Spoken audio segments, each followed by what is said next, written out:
Associate Director of Social Strategy at iCrossing. We're a digital agency. I'll get into that in a second. But specifically, I actually work with the community managers. So those people who are on the front lines, as we call them, the ones who are getting the messages, who are seeing those terrible tales that you're hearing about from our friends here, from, I believe, Telstra, as well as American Airlines, all those guys. These are the people that we actually make sure that we're working with on a daily basis to make sure our content is great, make sure they're communicating with the fans and followers. And basically today I was going to talk to you about how data defines social strategy at iCrossing.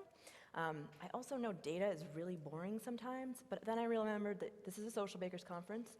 You guys are probably data nerds. So if that's true, if you're a data nerd, can you please clap your hands? All right, good. Great, I'm glad to hear it. Well, about iCrossing. We are a digital agency inside a content empire. If you've seen this building in the middle of Columbus Circle, that means that you've passed iCrossing's offices. We were acquired by Hearst 5 years ago after a very long history, and by very long I mean around 15 years, history as an SEO company. So we were really focused on search. However, in the past few years, we've really refocused our efforts to make sure we are now a holistic digital marketing agency. If you know about Elle magazine, or if you've been hiding your Cosmo under your bed, or if you are still looking at Esquires, on your way to work, that's where we come in. We are part of that empire. We're also part of that great newspaper history among many other diversified interests. So we're very proud to be part of that. And in terms of iCrossing specifically, we're really focused on these 4 areas. Again, if it's digital, we really try to do it, and we try to do it really well. So my team is part of the strategy and planning team. That involves market research, analytics, planning, all of those people. But we work really close hand in hand, I'll get into that in a second, with program design. We're also working on channel implementation, so you're hearing about all of the mobile apps that people are creating. We work with that. We're also a connected marketing platform. So our goal is to really track those insights. So if someone is looking at our social site and then they go all the way to our e-commerce site and they're paying for something, we want to track all of that and have that information for our brands. So if it's digital, again, we do it.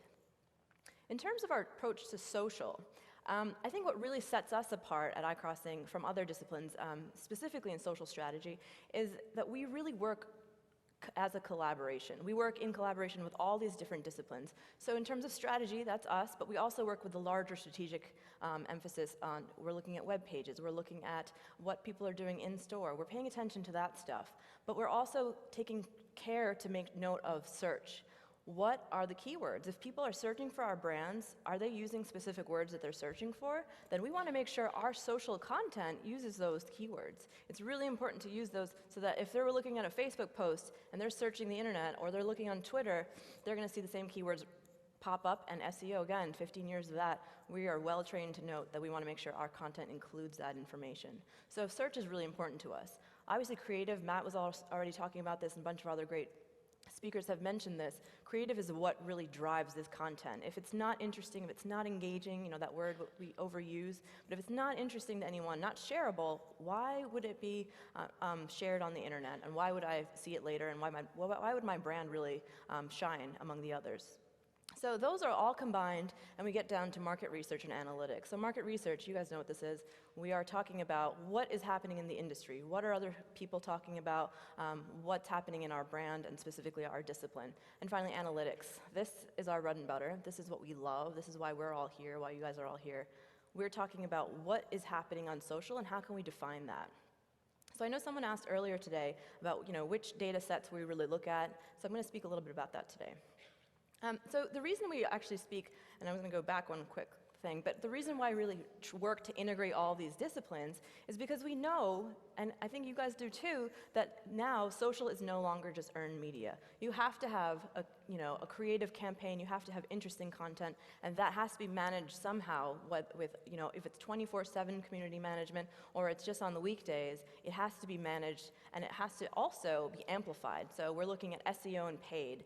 Are our campaigns, are we spending the money in the right places? Are we targeting the right people? The common themes that you've probably heard by now at this conference. So in terms of iCrossing, this slide is kind of the most important one to me. This is how I work on a daily basis. So if you start from the bottom up, you're looking at insights. And that is what social bakers, that's why we're here, thanks to them, but that's what we really look at, and that's why we use social bakers a lot. It starts out for us with an audit or an assessment. If we get a new client, if we're pitching a client, if we are, have a client right now, we might need to redo this again. But we're going to look at what's happening on their social spaces. What are the insights we're finding? Where are they? What are they doing? What are they doing quantitatively, again, and qualitatively? How does it look? How does it feel? And how is it doing? The second thing we look at then, now we're building a social strategy. We're looking at the social program goals and objectives. But those, we want to make sure, ladder up to a larger business objective. And that's something I think Matt also spoke to, and the Altimeter group, Susan's also spoke to. So those larger business objectives, we want to make sure that our social program is addressing those. So we're not just focused on Facebook and Twitter, because those might change. We're already seeing Facebook. I believe there's a drop in the use of teenagers. So we're looking at Instagram a little bit more now. So yay, social bakers adding that in. So those types of things we're really paying attention to. And then we also are developing things such as program governance. We're going to tell you, here's a quick document that we made because we talked to all your stakeholders, and we know if it's a good thing, this is what you do. If it's a neutral thing, this is what you do. But if it's terrible, here's your escalation policy. Here's who you call. Here's what you are supposed to do next. I kind of like to call it, the sheet that you used to hang in the kitchen when your parents were leaving and the babysitter was there. So it's that sheet. The governance document is the sheet that we are all really focused on. It's really important for all brands to have that, especially if they're doing social. So if you don't have one already, I would suggest we make one today. It's really important. So all of that stuff really focuses on always on. So that day-to-day community management, right? Every single day we're talking to people somewhere, somehow. And that focuses on our content. So we really look at social at iCrossing in 3 ways: content, community, and amplification. So content, we all know, right? It's the stuff we make, the stuff that's interesting. It's a video, it's a post, it's a tweet. It's something that is we're trying to push out to our audience and to make them like us. And why do we do that? It's because we're trying to reach out to the community. Our goal is to get a larger fan base, right? No, not anymore. Our goal is to get people, as Matt said, engaged with us. We want them to not only look at our page once in a while, we want them to come back. How many of you guys follow George Takai on Facebook? Can I get, yeah? All right, like a smattering. All right, and a couple over here. If you haven't seen his page already, I would suggest you do. It's really a fun page, and it's something that you look forward to. He just posts, he's one of the former actors in Star Trek, the original, and he posts funny pictures, funny memes every single day, and sometimes even political content, so just beware of that. But it's fun to watch, and I come back to that page. If I haven't seen it for the day, then I come back to it. Maybe some of you have heard of Humans of New York, or HONY. I don't know if anyone's heard of that. I believe there's a Paris of New York, Humans of Paris as well. So those types of pages, why do you keep going back to them? Because they're interesting. And so we're now part of a larger community. You might be more inclined to like that page and like the posts on that page and come back to it every so often. So they've created a feeling of community. They've created some ritualized content, makes us come back. And then that leads to our amplification of these posts, right? So amplification can be seen in 2 different ways. One is those influencers in social. You're talking to these people, and some of them are really famous, some of them are important. We want to reach out to them, make sure they love us. But then they're the ones who are sitting at home and who might be saying, like, man, I wish I had a Diet Coke right now, or I wish I was doing this. And those are the people, if we can engage them, they're sitting at home, they have nothing else to do. Let's talk to them, let's have that conversation. So our goal is to really amplify that content, because you know what? They have 150 friends on average or more, and if they share that stuff, it gets amplified, right? And finally, amplification for us also means SEO and paid social. So specifically, paid social, Facebook especially, you have to pay to play. You cannot get to your full fan base if you do not pay anymore. So we take that into account. And so as you see above, those are where the campaigns come in. We can't make the case to boost every single post. We can't afford that. No one can, I think. I don't know, maybe Google, I don't know. But those are the types of things we have to focus on to make sure if we don't go, as Matt had showed you. Matt, thanks for your presentation, you really helped me. Okay. But you don't want to see a dip or a dive. You want to make sure there's a steady increase, a steady line. And that's where paid social comes in. You have to really think about how you're going to use it. And finally, the most important thing, right, at the top of that chart, measurement and optimization. We are doing all this stuff. It starts with insights, which is essentially measurement, going all the way up this funnel or all the way up this chain to measurement and optimization. Everything we learn, we have to learn from it. We can't just keep doing it. I think Einstein said insanity is doing everything over again, right, or some version of that. And that's what we want to make sure we change. So really quickly, our approach to content and measurement, I think, has followed pretty much the same route that Facebook has taken in the past few years. So similar to Facebook, this is just 2 years ago. In 2011, if you're on Facebook or your brand was on Facebook, your goal was to increase your fan base. Quite a few of our clients would come to us and say, I want 1 million fans by the end of this year. Just do it. I don't care what you do, just do 1 million fans. All right, so let's get those campaigns going. We had, let's have a light-gated contest. Let's make sure that all those things are happening, right? We saw that, we did that, we made it happen. But what would happen afterwards? Those people would disappear, right? The sweepstakes pages would let everybody know that there is a free fridge from Appliances Online available. Sign up now, right? But then, right after, sorry, Yossi. But then right after, they might disappear. So, but just like Appliances Online and other brands are doing, they're making sure that people are engaging on a regular basis. And that's where we turned to 2012. So we're optimizing our content for user experiences, just as Facebook was. We're seeing that now that the algorithm has changed, so Facebook is changing the way that people are seeing things in their newsfeed. They're making sure that things that are most relevant to the brand, most relevant to people, are most visible on their newsfeed. So if it's a post that they like, that they're gonna engage with, it's probably gonna be higher. But if it's something that's a link that's sending them off of Facebook, we're gonna stick that to the bottom of the newsfeed. So we started paying attention to that in social, and all of our brands and all of our clients were starting to realize that there's a change in engagement. I'll show you a slide of that real quick. But essentially, we started making sure our content was more engaging and not just something that you're gonna pass through. Finally, Facebook started focusing on their stakeholders. They are now IPO'd. They have to drive revenue. They have to make money for people. How many of you guys have Facebook stock? Oh, all right, some millionaires are about to happen here. Twitter, perhaps? So our goals are really to align closer to a brand's business objectives. So going back to what a lot of these speakers you've heard from today have said, we're not looking to do something as simple as getting likes, getting comments, or getting shares. We're really working to meet your business objectives. What is the larger goal? Is your goal to increase page views? Is your goal to have more sales? Or is your goal to generate awareness of your brand itself? Or maybe it is really just to have engagement, to talk to people on the sites, and that does happen sometimes. So the sophistication of goals have really changed over time, and we have to change our measurements to meet with that. So you've seen some cute dog and cat pictures, and this did work. This used to drive engagement, and frankly, it still does a little bit. Not as much as it used to, though. So what you're gonna look at on this slide is this wonderful red line. That was our client. And around the middle of the slide, I think it's May of 2012, we were hired. So this slide we're obviously thrilled with. We would show this at all of our internal meetings, like, hey guys, look how great we're doing, look at that spike. Our competitors, the purple, green, and blue, are all right, but look at us, awesome. And then Facebook changed its algorithm. Awesome. So Facebook changed its algorithm. We scrambled. We started noticing our stuff is not being seen by the 1 million fans we have. What do? So then that wonderful graph, had a huge dip. And we saw across the board, all of our clients saw a 38% drop month over month. 38% drop. Tell your clients what happened there. Like, it was the algorithm? Yeah, that doesn't fly really well. But you have to change, right? You have to adapt to that. So Facebook started penalizing low-quality content. They said, if we see low-quality memes, if we see things that say like, comment, or share, that was suggested, that we're going to really penalize you guys. So we started to notice that there's a huge change. We have to adjust. So for us, we had to really go back and look at our KPIs, right? So in Social Bakers and on Facebook, you see an engagement score. And for us, that's engagements over number of fans. So when you have a post, what is the engagement score of that post? So it's likes, comments, and shares over the number of fans. Many of you guys who have Social Bakers, I apologize for the repeat information. But what we started paying attention to more, out of our 1 million fans, what's the reach, right? How many of those fans saw the actual content?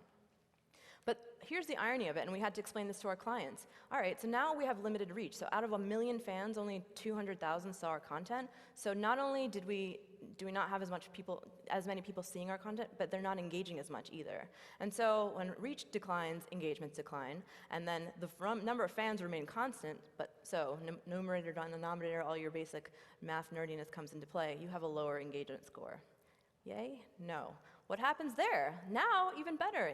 Low engagement scores means Facebook's going to penalize you further. They're like, yeah, you guys, your page, really low engagement score? Yeah, sorry, we're going to put you at the bottom of the news feed.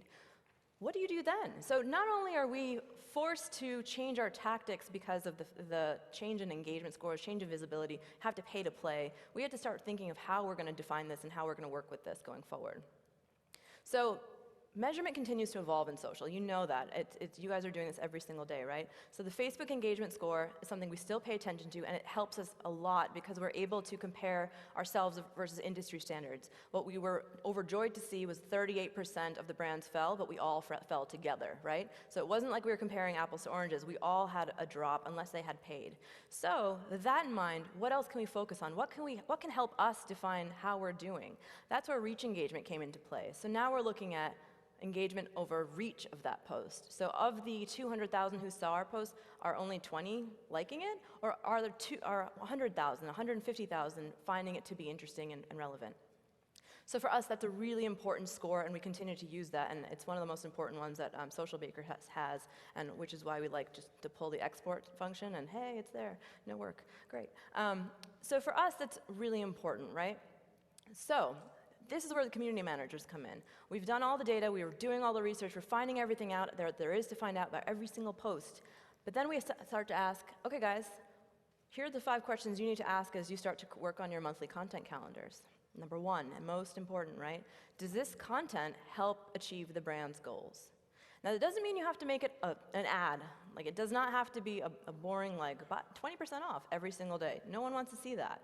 Is the content relevant to your audience? Are they going to find it interesting? Are they going to find it engaging? Is the voice unique to the brand? Everything is now on mobile. While I've been here, I have been guilty, and I see a few of you right now, scrolling through Twitter feeds, scrolling through Facebook, scrolling through everything, and just kind of going through. Sometimes something catches your eye, you might be quick to like it, quick to retweet it or favorite it, and then you move on, right?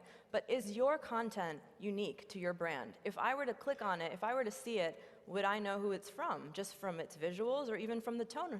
And I think in some cases when you have some brands, you can really help figure that out. You're like, oh, I already know this is from Target, or Oreo in that case, right? So the 4 and 5 are obviously the ones that are most important to community managers. Is the content valuable or is it entertaining? And the last one, most important of all in terms of community management, would you personally share this content? When you see it, do you want to share this content, or are you like, oh my God? There's a page out there, I think it's from the UK, called the Corporate Condescending page. It is iCrossing's deepest fear not to be on that page, right? And that is because there are things out there we're like, wow, really? They shared that. And we've seen a couple of those faux pas in the past couple of weeks, and I won't mention any brand names, but we've seen that, and I think we continue to see that, and we have to recover and kind of dust ourselves off and get up and go again. But those are the 5 important questions that we ask about content. And when I speak about voice, again, we're saying consumers are really used to hearing corporate speak. And you still see it a little bit. We have customer service clients, and we constantly have to train them because they want to say, thank you, Sarah, for your question.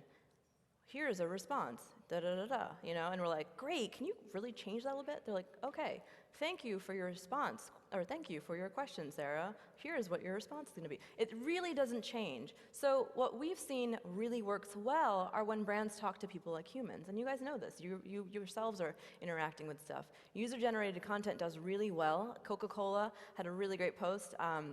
Diet Coke, for that matter, someone tweeted them or actually wrote on their Facebook page and said, will you marry me, Diet Coke? And they sent her a ring. Great, awesome. And then you have integration of products in interesting ways. So AT&T did a wonderful post featuring their old phone and their new phone and a happy Father's Day message. How cute is that? So these are the types of things. And to Matt's point about current events, we're not necessarily saying it has to be in real time. There is a lot that goes into planning these things, but the royal baby, people were camped out. I think Savannah Guthrie was outside of Buckingham Palace for like 2 weeks. I don't know. But those are the types of things that we can capitalize on. So BMW, for example, made a little stroller or pram for you Australians out there that had a kind of a BMW theme. Those are the types of things that people are interested in and really love to see. So to the gentleman who had the question about which data points we look at, a little behind the curtains view of the things that we look at on Social Bakers, actually, obsessively. Obviously, fans and followers, right? We're looking to see how many fans and followers we have. It's not our main focus anymore. It's not our goal to have 1 million followers. It'll be great to have 1 million followers, but our goal is really to see that engagement rate. So what are the likes, how many comments, how many shares? I like to attribute those likes, comments, and shares. Each one counts as a point to me. So likes, it just takes 1 point. You know how easy it is. You just flick, on Facebook, you click 1 like. Comments, 2 points. You're taking the time to write something and send it into the ether. Then you have shares. You're saying, I stand by this, or I find this hilarious, or I find this terrible, and I'm going to share this to the world and add a little bit of my own points to it. One of the most important things we actually like to take note of, especially at iCrossing, are the unlikes. When are people unliking our page? Why? What is causing that to happen? Where are they going? Are they, if our demographic is younger, if it's 25 to 34 and we have 18 to 34 as well, if we're 25 to 34, are they going to Instagram as well? What are they focused on? And so post sentiment. So to the earlier point of, a lot of it's automated. Our community managers actually hand score a lot of it thanks to another tool that Social Bakers has. There's a thumbs up for good, yay, for a thumbs down for uh-oh, and neutral, there's a little circle. So each comment that comes in, which in some cases is in the hundreds to thousands, community managers are marking them accordingly because, sarcasm goes only so far when it comes to a machine. That is something we're taking note of, and we're saying, look, this post really had a really great engagement and also really great comments and sentiment. So let's follow in that next month or next week. Day parting. When are our followers and fans paying attention? Is it at 5 o'clock in the morning? And for some of our financial institutions, you'd be surprised at 7 a.m., maybe you're not surprised. 7 a.m. is when we're getting a lot of people on Facebook talking to us. Whereas lifestyle brands we see as 8 o'clock, 9 o'clock in the evening, and on Saturdays and Sundays. So those are things we're paying attention to. Let's make sure that we are posting on Saturdays and Sundays, and maybe we need to post twice on those days because we see spikes in engagement at that time. Response rates, we have Telstra and Karen over here bragging about her amazing response rate. So she's a socially devoted brand. That chart that shows that hopefully doesn't have a grayscale that says 0% response. We never want to see that. Transparency is really important. So is response from a brand, right? We want to make sure that we're talking to people and not ignoring them. Daily impressions, obviously very important. Evaluation of themes, topics, and formats. We are looking at all those, we're tagging them as they come in, we're paying attention, what was this about? This was about this theme, or this was about this topic. This campaign did really well. Let's tag this so that later on we can pay attention to what the engaging posts were and how we can follow up going forward. And obviously additional metrics relevant to your brand's goals. All of these really boring data points, when you see them on a fun graph, help you think of what you're going to do next, and actually can be really fun. I know that's the nerd in me talking, but honest to God, it's actually really inspiring to be able to work with that kind of content. So all of those things, data, insights, optimization, that's the end result, right? We're always optimizing. It's, in some cases you have a month-to-month report, but in a lot of cases you have an hourly report. If you have a campaign running, we're going to tell you, oh, that did not do well, take it down now. Or we have, oh great, let's continue with this, let's engage with this person. Obviously optimization also is not just relevant, is not just kind of focus on Facebook, which I think we all speak about a lot more. We have to focus on the other tools and on the other platforms. So we're seeing a shift from Facebook to Instagram, to Snapchat, to Vine. Let's focus on those as well. LinkedIn is one of the, the rising stars in social. So we have to start looking at those insights and seeing what KPIs we're defining and which of those will help us achieve our business goals. So that's it. I'm done, and only in 10 minutes will you be able to get your coffee. So thank you very much.